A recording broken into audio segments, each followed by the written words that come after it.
Capítulo 6: O fantasma de Malthus e o triunfo sobre a escassez.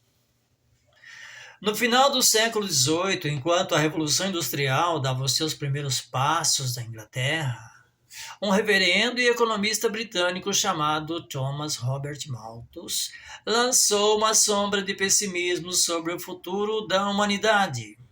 Em sua obra mais famosa, Ensaio sobre o Princípio da População, de 1798, Malthus formulou uma tese matemática sombria que parecia uma condenação perpétua à miséria.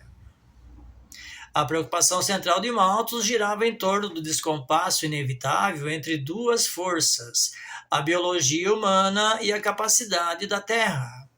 Ele argumentava que, se não houvesse barreiras, a população humana cresceria em progressão geométrica.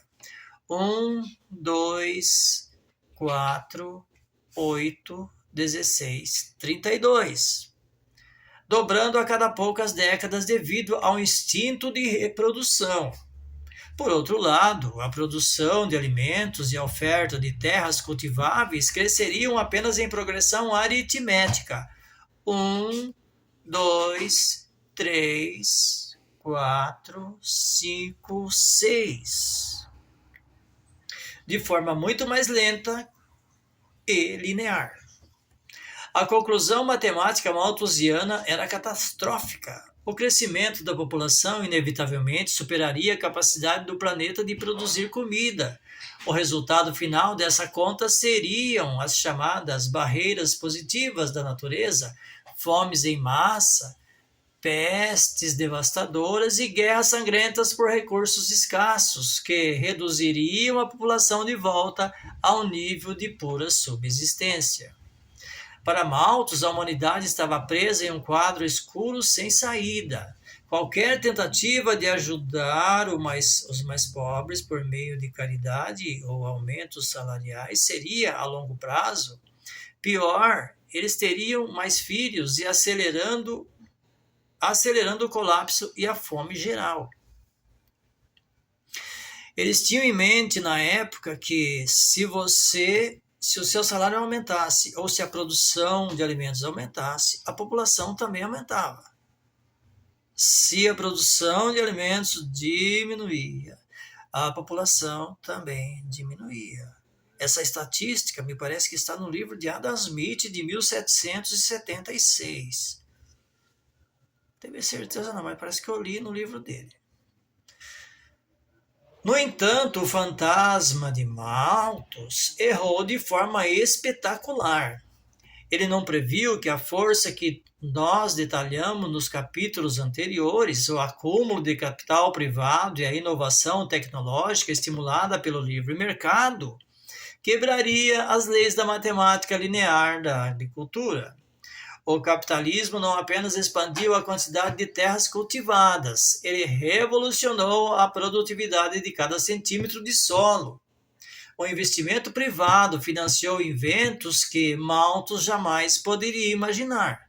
Mecanização do campo, tratores e colhedeiras substituíram a força animal lenta, permitindo que um único homem fizesse o trabalho de 100 camponeses. A revolução química, o desenvolvimento de fertilizantes sintéticos como o processo de Haber-Bosch e defensivos agrícolas permitiu extrair alimentos de terras antes consideradas inférteis. Biotecnologia. Sementes melhoradas geneticamente tornaram-se resistentes a pragas e secas severas. O livre mercado transformou o próprio ser humano. Para Malthus, uma boca a mais era apenas um estômago a ser alimentado, um custo. No capitalismo de mercado, uma boca a mais vem acompanhada de 2 mãos e de um cérebro capaz de criar soluções e novas tecnologias, um ativo. Como resultado desse triunfo tecnológico, o mundo operou ao contrário da previsão malthusiana.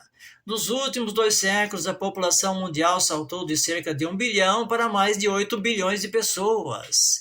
E, em vez de a fome explodir geometricamente, a porcentagem da população global vivendo na pobreza extrema caiu de 90% para menos de 10%. A preocupação com a escassez era legítima diante do mundo primitivo que Malthus observava. Mas ele subestimou o poder da mão invisível. Quando há liberdade para lucrar, há incentivo para inovar. Onde os burocratas previam o fim dos recursos, as mentes livres do mercado criaram a era da maior abundância de alimentos da história da humanidade. O que achou desse capítulo sobre Malthus?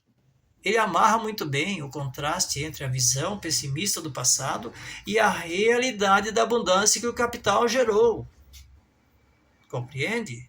Por isso que eu falei, se você existe hoje sendo classe média, sendo rico ou sendo pobre, é graças aos ricos que investiram em tecnologias descritas aí nesse vídeo, né, que a gente acabou de ler.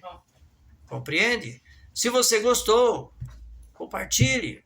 Mande esse vídeo para seu amigo de esquerda, de direita também.